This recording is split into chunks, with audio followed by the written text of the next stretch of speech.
The silence didn't arrive all at once. That's what made it so easy to dismiss at first. One missed call can be coincidence. Two can be scheduling. Three becomes uncomfortable, but still explainable. Everyone is busy. Everyone's distracted. Everyone means to circle back. Until suddenly, no one is circling back at all. Before we continue, please hit the like button, subscribe to the channel, and turn on the notification bell for updates. Here's the question that began circulating quietly among people who don't speak on record. When did the phone stop ringing? Not dramatically, not with a slam, just fewer vibrations, longer gaps, messages read but unanswered, conversations that once flowed now ending with polite placeholders. Let's revisit this. After the holidays, we'll be in touch. Those phrases are never neutral. They're the professional equivalent of a door left ajar just long enough to avoid confrontation, then gently closed. This is the part of the story that doesn't show up in headlines, because silence doesn't trend. Silence doesn't outrage. Silence doesn't give you a villain to point at. But silence is how influence evaporates. And it started surfacing in places where it mattered most.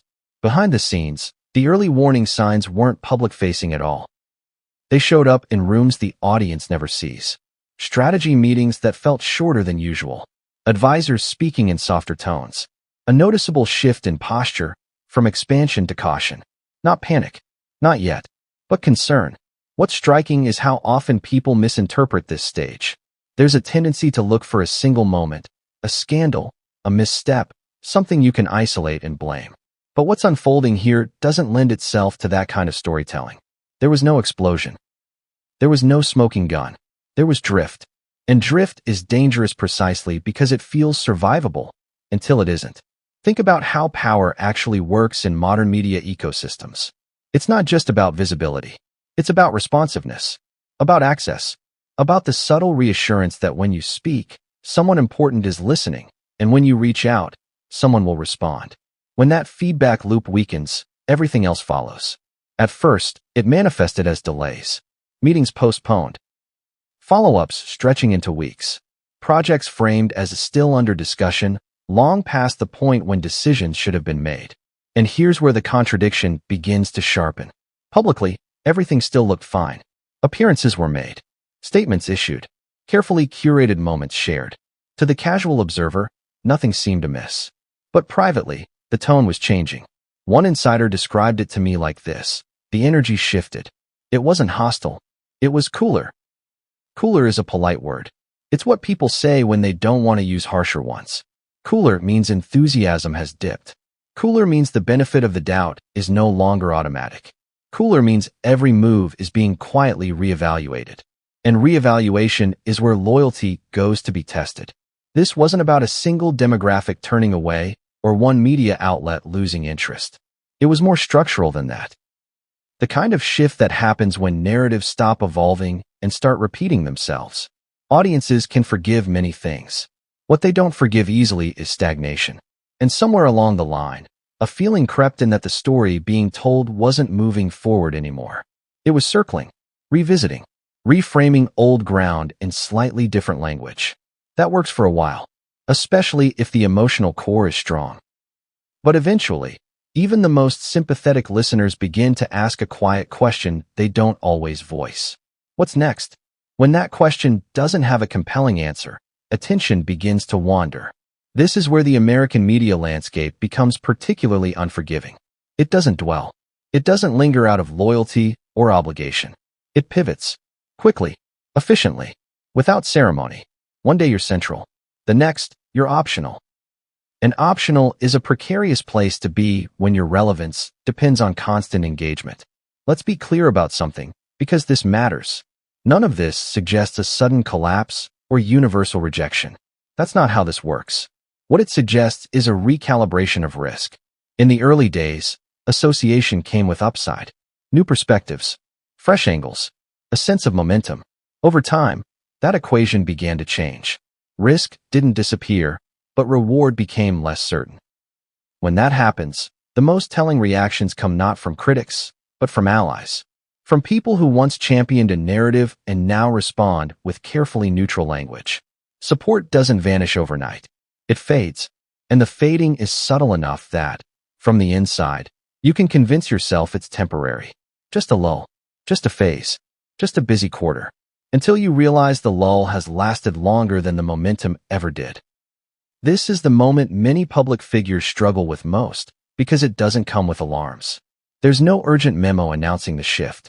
No dramatic confrontation to force action. Instead, there's ambiguity. Ambiguity invites denial. And denial is comforting, until it isn't. At some point, someone always asks the question no one wants to answer out loud. What if this isn't a pause? What if this is the new normal? That question, once it surfaces, changes everything. Because if the silence isn't accidental, if it's structural, then the response can't be cosmetic. It can't be solved with a new appearance or a sharper soundbite. It requires a strategic rethink. And this is where Britain begins to re-enter the frame, not as an emotional refuge, but as a counterweight. Here's the uncomfortable truth few want to acknowledge. In the United States, attention is currency. In Britain, association is architecture. One amplifies, the other anchors. When amplification slows, anchoring becomes attractive again. But anchoring comes with constraints, with expectations, with histories that don't reset simply because time has passed. So the silence wasn't just being noticed. It was being interpreted. And interpretation leads to action. Not impulsive action, calculated action. People around the couple began to reassess what leverage still existed and where, which connections remained warm and which had cooled beyond repair, which narratives could still be stretched and which were beginning to fray. This is where the idea of an intervention starts to make sense, not as a dramatic confrontation, but as a series of increasingly pointed conversations. What if the current approach has peaked? What if the environment has changed? What if continuing as is carries more risk than adjusting course? Those are not questions asked lightly, and they're not asked unless something fundamental has shifted.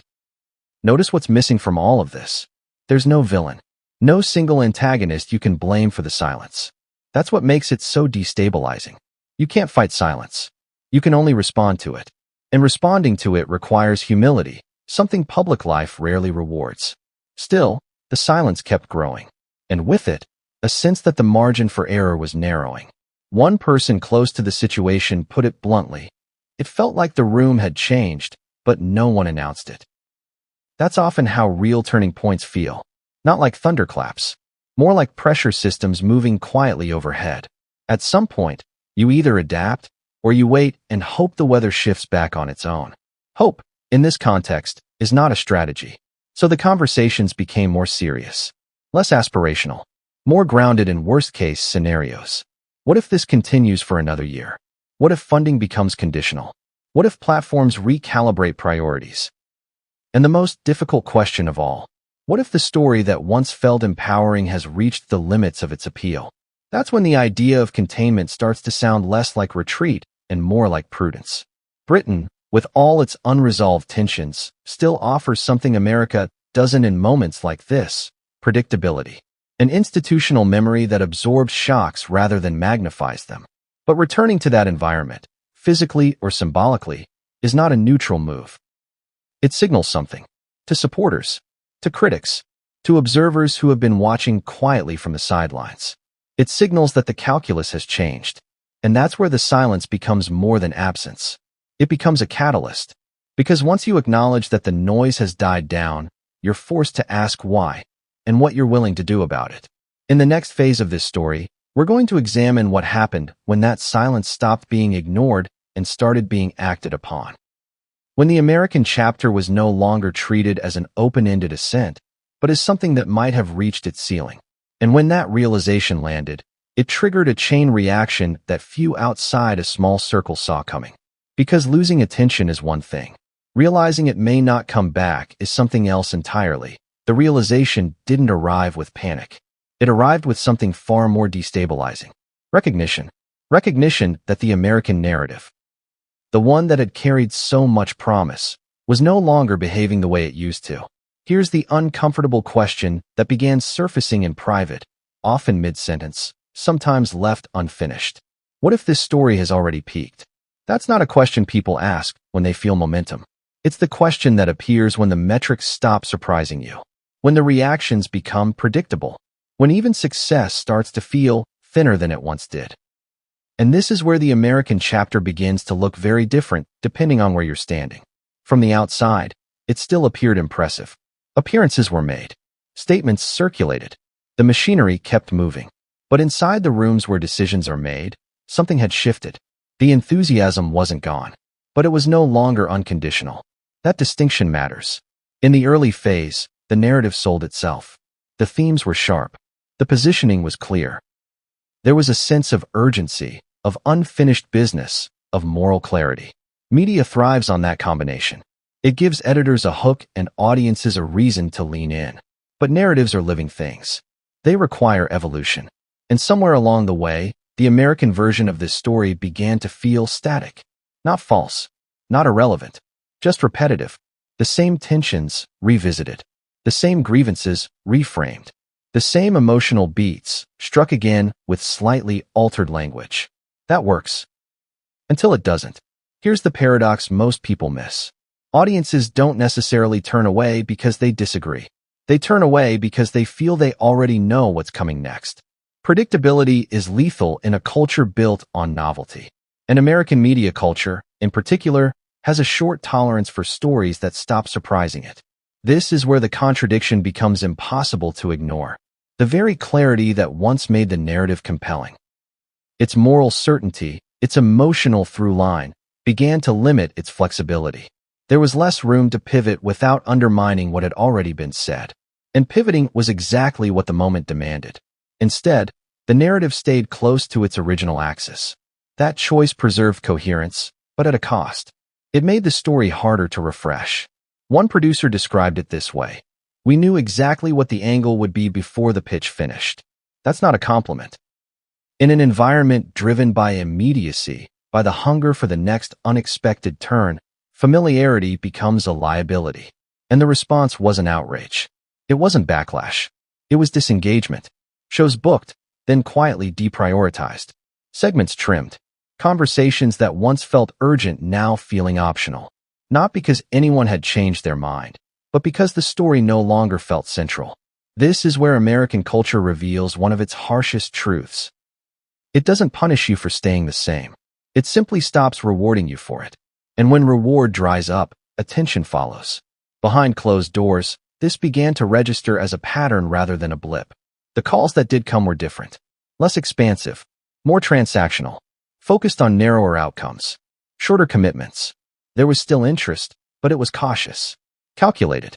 Risk had entered the equation in a way it hadn't before. Why now? Part of the answer lies in saturation. The story had been told across platforms, in multiple formats, over an extended period. The emotional core remained potent, but the framing had lost elasticity. Another part lies in timing. America had moved on to new preoccupations, new crises, new personalities, new conflicts that demanded attention and offered fresher angles. In that environment, narratives that don't adapt quickly enough don't get attacked, they get edged out. And being edged out is harder to respond to, because it offers no obvious antagonist. There's no headline to rebut, no critic to challenge, no accusation to dismantle, just the quiet sense that the room has found something else to focus on. This is where denial often creeps in, because denial feels reasonable. It's easy to tell yourself the cycle will swing back, that attention ebbs and flows, that loyalty still exists beneath the surface. And sometimes, that's true. But there's a difference between fluctuation and fatigue. Fatigue doesn't announce itself. It accumulates. You start to notice it in tone, in the way questions are asked, in the absence of follow-ups, in the way enthusiasm is replaced by professionalism. Professionalism is respectful. It's polite. It's also emotionally empty. And emotional emptiness is the opposite of what this narrative was built on. The American chapter thrived on intensity, on conviction, on the feeling that something important was being said right now, and that you needed to pay attention. When that intensity softens, the entire structure becomes harder to sustain. This wasn't lost on the people advising behind the scenes. At some point, the internal conversations began to shift from how do we amplify to how do we preserve. Preservation is a defensive posture. It signals that growth is no longer assumed. And once preservation becomes the goal, strategy changes. The most telling sign wasn't what people said, It was what they stopped promising. Timelines became vague. Long-term plans were discussed in hypotheticals rather than commitments. Language softened. Expectations narrowed. Still, none of this was public. And that's important. Publicly, there was no admission of recalibration. No acknowledgement that the American arc might be flattening. The outward-facing posture remained confident. But confidence, when sustained too long without reinforcement, begins to feel performative. And performative confidence is exhausting to maintain, especially when you start to sense that the audience you're performing for is no longer as large or as engaged as it once was. Here's another uncomfortable question that began to circulate quietly. What if the problem isn't opposition, but indifference? Opposition keeps you relevant. It sharpens your message. It gives you something to push against. Indifference offers no such structure. It dissolves the very reason for engagement. That realization lands heavily, because once indifference sets in, the solution isn't louder messaging. It's structural change. And structural change often requires resources you no longer fully control. This is where the American narrative began to feel, to some observers, like it was operating on borrowed time. Not because it was failing, but because it had stopped expanding. There's a crucial difference between success and sustainability. Success can be momentary. Sustainability requires renewal. And renewal, in this case, was constrained by the very story that had brought them here. Reinventing within a fixed moral framework is difficult. Every pivot risks contradiction. Every adjustment invites scrutiny. So the options narrowed. Double down and risk further fatigue. Or recalibrate and risk signaling retreat. Neither choice was clean. Neither was without consequence. That's when external voices began to weigh in more heavily. Advisors, strategists, people who think in terms of arcs rather than moments. They weren't pessimistic, but they were realistic. The American media environment rewards novelty, speed, and adaptability. It doesn't linger out of respect for past impact, and it doesn't make exceptions. At some point, someone asked a question that reframed everything. What if the American chapter isn't the destination, but the bridge? Bridges are useful, essential even, but they're not places you stay indefinitely. That idea changed the conversation. If America was the bridge, then the question became, where does it lead? And that's when the United Kingdom, complicated, unresolved, heavy with history, began to look less like the past and more like a stabilizing endpoint. Not emotionally, strategically, because whatever else can be said, Britain still offers something America doesn't when narratives cool. Institutional gravity. And gravity has a way of restoring relevance, even when attention has wandered. But returning to that gravity comes at a cost. It means re-entering a system that doesn't revolve around individual branding. A system that absorbs you rather than amplifies you.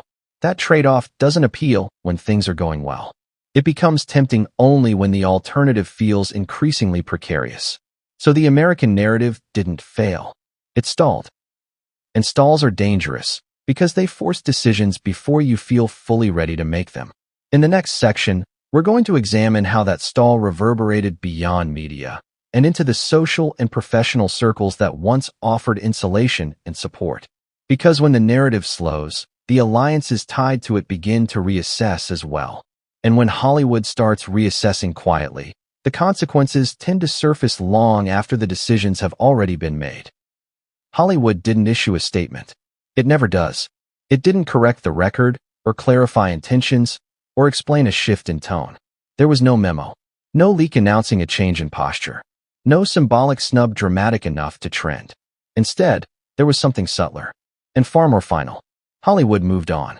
That's the part people outside the system often misunderstand. In this ecosystem, exits aren't announced. They're executed through absence. Through a recalibration so quiet that, if you're not paying close attention, you can convince yourself nothing has changed. Until you realize you're no longer being included in the room at all.